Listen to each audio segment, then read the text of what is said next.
Sawadee krap. Good afternoon. This is Pravit Rojanaphruk from Khaosod English. We're doing this for both Khaosod Thai and English, so there'll be a subtitle in Thai. And for this special episode, I'm very pleased to have a fellow journalist, Mr. Matt Hunt. Hello. สวัสดีครับ So, Kun Matt Hunt, why is he here? Let me just very briefly explain. A couple of days ago, he basically explained his take on two controversial American figures that has been involved in the, indirectly at least, involved in the Thai-Cambodian conflict. And the first name, I think most Thai would know, and even some foreigners who've been following the Thai-Cambodian conflict would know, is Mr. Michael Alfaro, who was reported by some local Cambodian press as being a White House correspondent. Okay, and correct me if I'm wrong. That's how it was presented, and then his sort of associate or buddy or whatever, Mr. Gary Franchi, with the Next News Network, both American, and then of course, in the soon after Alfaro presented his take on what's happening along the Thai-Cambodian border from the Cambodian side, some Thai press started questioning whether Alfaro was indeed a White House correspondent or not. But it took this man, Matt Hunt, who is a correspondent for France 24 or France 24, the French public media corporation, to really nail it down or probably take it a mile or a step further by calling them scammers. So let's start from there. Who are they? Why were you even interested in that? But okay, for your viewers' understanding, Mr. Hunt also covered Cambodia on top of Thailand, although he has been based here for 10 years. Correct. But why did you get yourself involved in, putting a Facebook content explaining or debunking Alfaro and Franchi?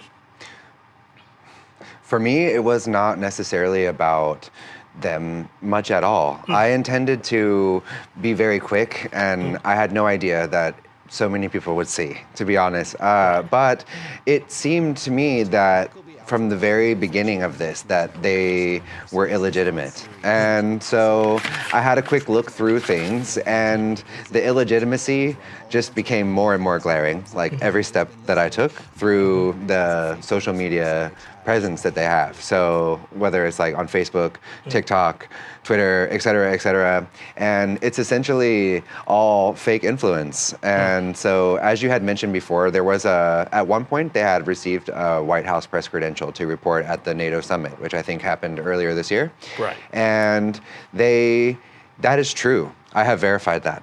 And that press badge, which I think you understand, we have a lot of them. They've basically like upcycled that press badge to keep using it, and it does have the White House press logo on it. But it also says like on the top half, like NATO and then White House, and it seems like they just cut off the NATO part and they present these credentials. And so when I saw that, I felt bothered because one, they're obviously taking advantage of people in a situation where people are in a life or death situation, and also this kind of piggybacks on an issue that's ongoing in America with like fringe right-wing news networks having some kind of newfound legitimacy. And it was just opportune moment. There was no specific incident involving the border conflict that made me feel that specifically what they said, one specific thing that they said was necessary for me to like step in. But just overall, once I saw that they were going home and they were trying to make people feel like they were going to be received by President Trump, that I needed to at least tell people around here that people like me, who are in some ways similar to people like that, do not see any legitimacy in anything that they're doing. And so I also sought the opinion of some other people before I did it. And I asked, for example, some hardcore Republicans, some pretty conservative American people, and even the people who subscribe to the legitimate conspiracy news, kind of, don't give the time of day to these guys. So that's why I felt it was necessary to just say a quick thing or two. I did not expect this many people to see. Now, you went as far as to, I mean, the Thai press, including Khaosod English and Khaosod Thai, I think we have debunked and said he is not a White House correspondent, but you went as far as to call the two scammers. Is that, how could you justify that? Is that a little bit of a stretch? Not at all. Like, for example, if you look at what they're now doing on TikTok, the video that I made is obviously something that has drawn a lot of attention. And so to get views and to increase the uptake of their scams, they have taken the video of me and covered it with cryptocurrency hashtags and reposted it several times. And there's no legitimacy to anything that they say or do. And so for them to come and create this idea that they are someone so that they can take away from it, that is the essence of a scam. I think when we talk about what is a scam, I mean, there's all types of scams. Cyber scam is one. But also, of course, when we're talking about the situation related to Cambodia, where scam centers are a serious issue, I think that by using the word scam, it would reach to the core of the issue and that people would listen at this point. What they did, it attracted 200,000 views and I think hundreds of shares on Facebook. But really, I mean, how do you make sense? Because Gary Frenchy, the chap with the Next News Network, stated on Facebook after this whole incident that Michael Alfaro was not paid, although it may appear that he worked as a lobbyist, but he was not paid to come to Cambodia to cover the conflict from the Cambodian point of view. So do you buy that? And if not, who? I mean, do you think Michael Alfaro had voluntarily sacrifice his time and money and just come because of his concerns for what's happening between Thailand and Cambodia, or there was something else? I mean, what's your take? I think you're getting close to what I think. I think that unlike the common belief that he was paid, I believe that he is probably the type of person to just do it for free. No one cares about this guy. So I'm not sure. Suddenly he has millions of viewers, and mostly from Cambodia, that is. Yeah, I don't think that he was paid. I can't prove that he was or wasn't paid. That's important. But I don't think that money is what he was seeking. And I think that it's clear by looking at the content that he created that what he was intending to do was to create influence for himself.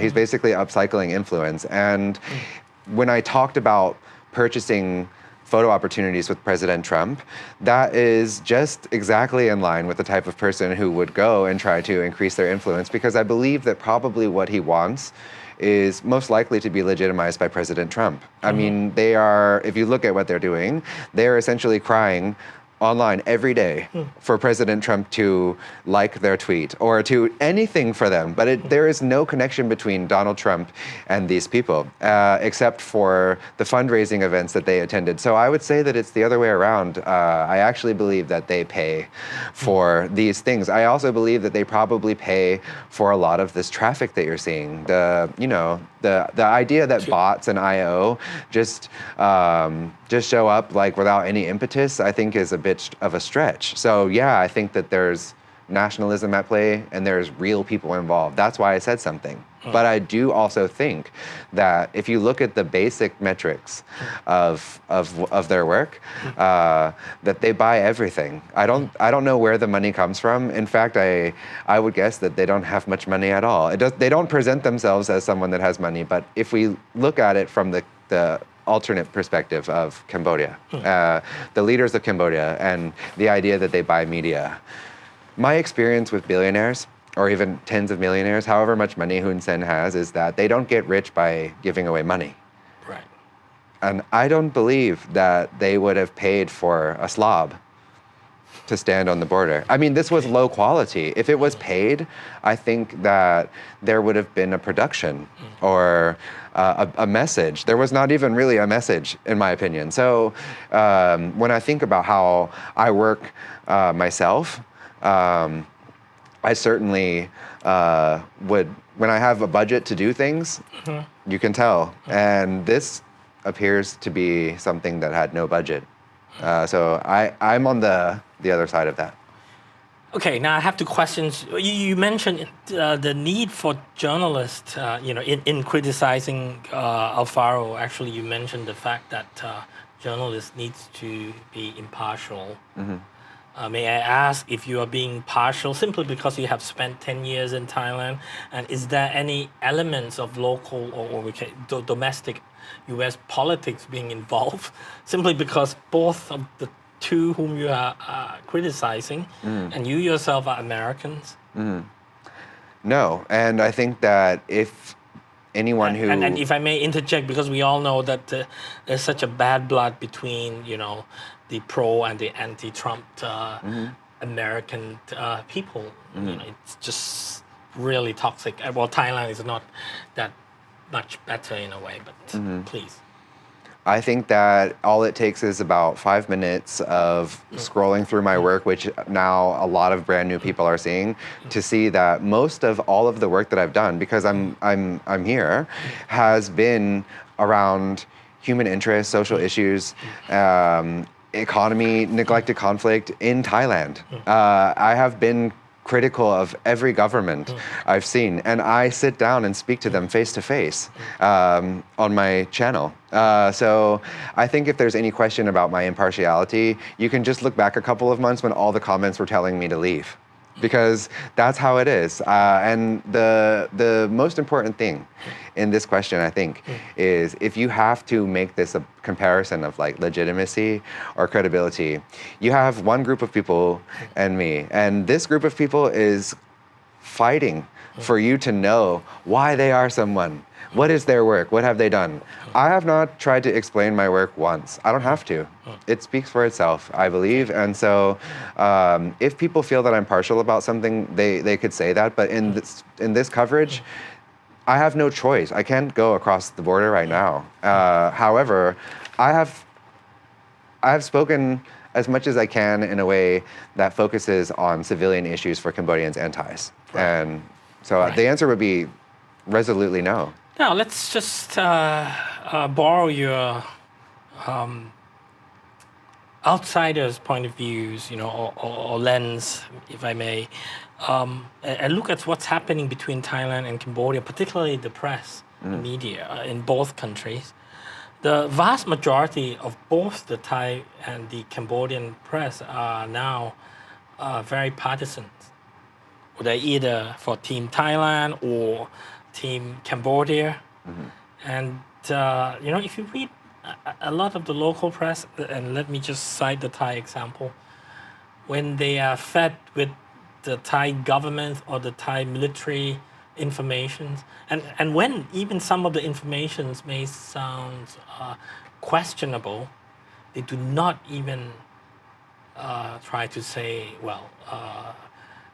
but we cannot independently verify the information. It's just there, and sometimes they just state it as it is, like the army said. They didn't even say the army said. If the army said something, they would just say, something happened. Not that the army said something. Do you have any concerns about the state that the majority, I would say, vast majority of both the Thai and Cambodian press behaving in this time of conflicts or war? It's hard for me to answer as much for Cambodia, so I will go there first.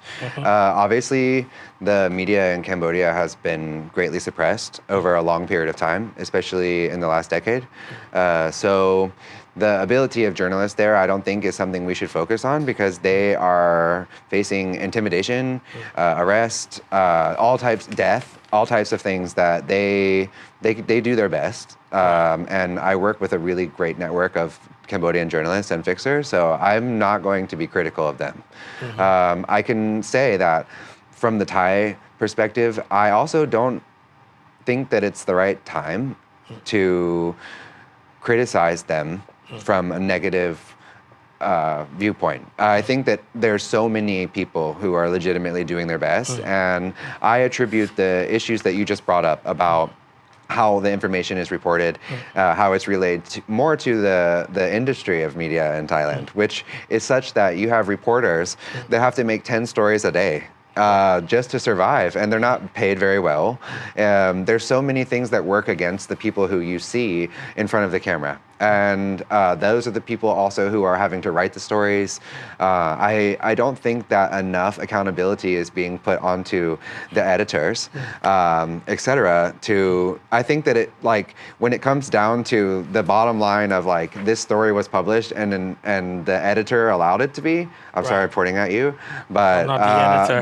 but I mean, if there's issues with information from journalists, I think that we have to hold power accountable, which is editors. And I think that for the most part, the Thai journalists are doing their best. And of course, there's a certain level of emotion involved in what's going on because this is their home. And also, you go online right now, and everything that they do is going to be guaranteed that there will be people in their comments being emotional. And so I think it's very easy to do what you said, pass along information without attributing it, for example, this thing. But at the end of the day, I still think that my part in it and what I can do, instead of criticize the Thai journalists, is to just say that, well, first of all, I'm not perfect. And secondly, are you right now talking about yourself, or are you talking about something that will lend to a solution for the people who are actually the story? And so when it comes to how people report things and why, obviously there's some bad actors, but I think for the most part people are doing their best, and that likely editors and the people who are, if we have to talk about it, paying editors, funding media companies, who is making those decisions? Because most Thai journalists don't feel comfortable speaking up, whereas someone who, in my situation, I can. If someone presents me with bad information, I can question power, but I don't think that it's as easy for a Thai journalist, because their life is going to be in a problematic state. They could lose their job. And so I really understand, and I want to encourage Thai journalists. But if I see something happening, I would say it to them directly. I won't shame them publicly. Now let me take you back to Cambodia a little, and in reference to what Michael Alfaro has been doing. I mean, do you believe that Cambodian government, because there were pictures of him meeting with some Cambodian officials, knowingly allowed Alfaro to create this fake or fictitious identity as a White House correspondent, or were they actually misled by Alfaro? I mean, how does it work? And do you think actually this whole thing was more not about communicating to the outside world, but more about pandering to the local Cambodian need to feel that, actually we're winning, or the world is hearing us, and there is this dubious personalities involved who are, Farang, who are American foreigners or Westerners? I think you have to really know the answer to the question, you have to think like a dictator. And a dictator doesn't really care about Michael Alfaro. A dictator cares about communicating their message and asserting their control. And this person, was it possible that he scammed them? Yeah, but it's very unlikely. I think he was a tool, kind of like to the point that we had talked about before about the money. I think it was probably for free. And I think that, they gave him the access. That's pretty obvious. You can't just walk around in this area. He was with the army. But I don't think that they will be thinking of him again. I don't think that he will be coming back. And I think that when people start to speak about legitimacy and credibility, it's possible that in the future they may pick another pawn. But I think that he's probably not the most intelligent person, and also I think he most likely someone in his situation, he still at the end of the day had to meet his target, which was to have more followers, even if it's for a temporary amount of time. So I think that he was just used by them. And it was just kind of like a perfect situation for both of them, it's sad. On a personal note, after you made that much shared video and viewed video, I heard you've been threatened, or what happened, and what's your future prospect of ever visiting Cambodia safely to report or do whatever work you need to do? I'm not sure. I think that this idea that I'm banned from Cambodia actually kind of piggybacks off of a fake news story about him about him being banned from Thailand. And actually this was a story that he's using to try to increase some kind of weird influence or credibility or whatever, that Thailand has blacklisted him, but that's not true. And so for me, I can't confirm that I'm not allowed to go to Cambodia, but I wouldn't go there just at this time. But that makes me like greatly sad. I love working in Cambodia, and I hope to return. But for now, people have threatened my life, and that's not new. You're a journalist. I'm sure that this has happened to you, but I'm not so worried about that. I knew that this is possible, and I would stick the point, which is I could come out and complain that people are threatening my life and that I'm banned from Cambodia, and then I'm doing the exact same thing that the scammer's doing, which is making it about myself. Whereas like if there's tons of people looking at what I have to say, I think they should know what's happening in the situation. So yes, those things are happening, but I'm not so worried. Now, let's not make it about yourself, so I will shoot the next question, since you covered Cambodia as well, I presume.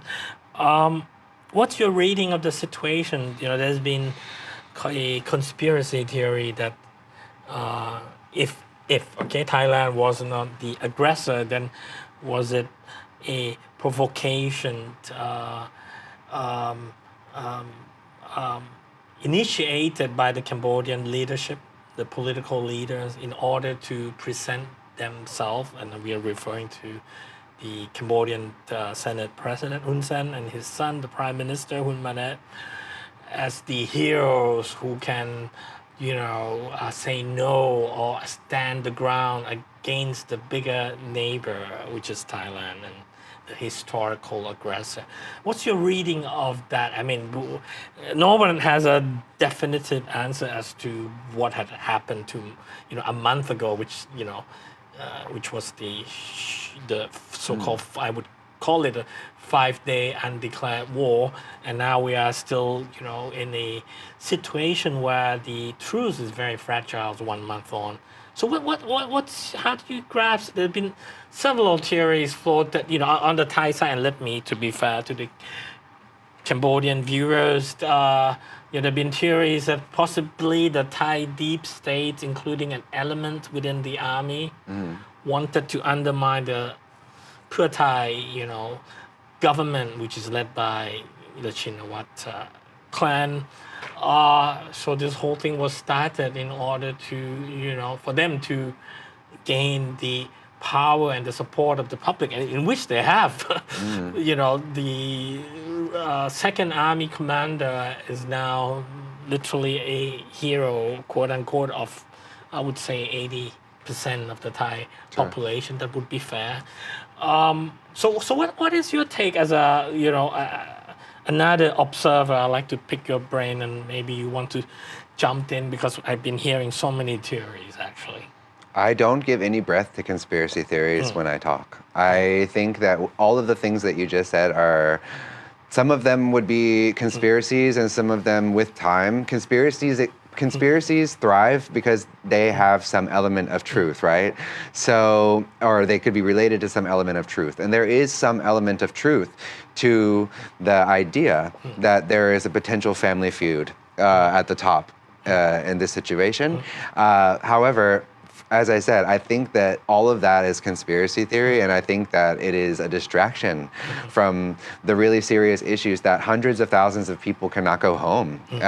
People have lost their legs. People have died. I mean, there's also people in Cambodia who are still unsure where or when or if their loved ones will come back that are most certainly probably deceased. And these types of things are what I'm focused on. However, to give you a practical answer that other people may find useful, I think that something that is that needs a little focus from media is to remove the Shinawat narrative because it's simply not, as far as I see it, it is simply not the problem. The problem to me is that people are dying. And perhaps there is other powers at play, but I'm not being critical of other journalists and how they do. Sure, maybe there's truth to something and they can uncover it, or there's a scoop, but I can't speak to any of that stuff because I've looked into all of the ones that you've said and then some, and it just isn't worth our time. I think that journalists are a key tool, especially right now when there's so much information, to hopefully bringing some kind of real, strong ceasefire, some peace. Right. And so if what we do is we make videos and write stories about Thaksin, how is that really moving us forward? We already know that there are domestic issues in Thailand, and we could have a whole show about that. But I don't necessarily believe that those domestic issues have a direct hand in the creation of this conflict. Of course, the conflict is exacerbated by domestic issues on both sides. But the rest, I feel, is conspiracy and waste of time. Right. Now, due to the limitation of time, I'm probably going to ask you one more question and try to focus on what you have just stated, how we could bring about peace or de-escalate or, move or ensure that more people will not unnecessarily have to suffer or be displaced. As we know, there've been actually, since the truce has been agreed upon, one thing that has not subsided, and in fact probably has even escalated, is the peoples on both sides of the borders engaging in hate speech, dehumanizing speech. Would you even have any practical advice? I mean, it gets to the point where I, as a journalist, even ask if we should even publish some of those demeaning content. For example, but I did, and I will explain why. There's a buffet restaurant in Siem Reap in Cambodia, which posted on Facebook a sign saying something like, Thai people and rats cannot enter. Okay, this is a legit from what I check, not a fake Facebook page. And then that was yesterday, and today they went on to even explain or state that Thai peoples are evil. Okay, on the Thai side, you still have the clips of some ultra-nationalist Thais attacking innocent Cambodian migrant workers. Just pick them up. And, actually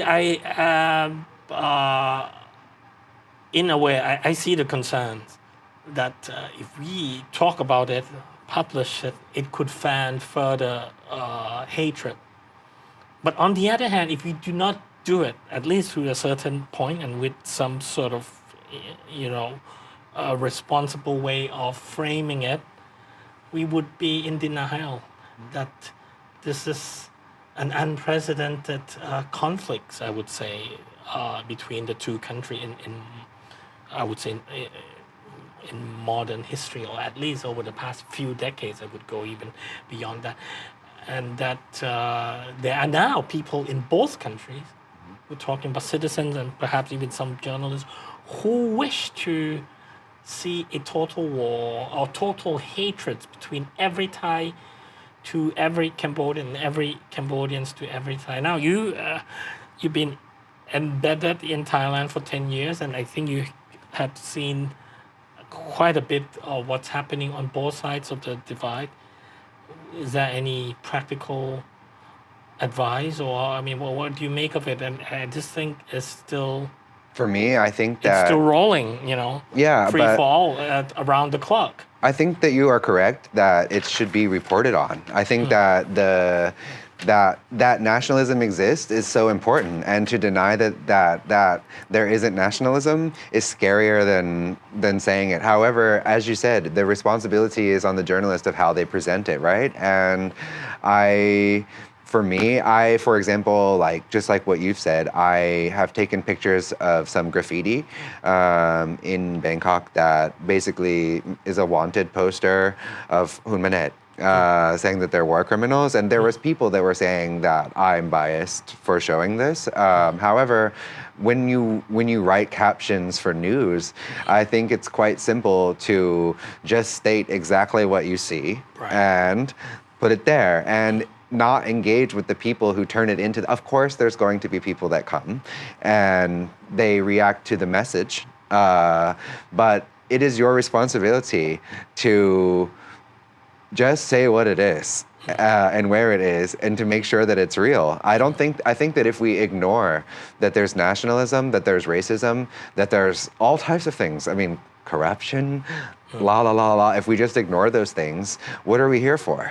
And obviously, to anyone that's following this issue at all, nationalism has made it 10 times worse. I don't know. I mean, so how can we talk about the border conflict without talking about the incitement of nationalism? We have to. And a lot of people say, oh, it's just online, it's just AI or whatever. But no, when you walk down the street and you see it, it's shocking. I was in a cab the other day, and a guy asked me, "You believe that these construction workers are Cambodian?" And I knew that they were. And I said, "Yeah." And he immediately was disgusted. And I really was just shocked, because I have been online a lot the last couple of days, so you can easily be comfortable with the idea that everything is just online. But we live in the digital age. The internet is real. It has a real impact on our lives too. And so I think that we absolutely must report on it, but we have to make sure that we are responsible in how we present it, which is that we only say what it is.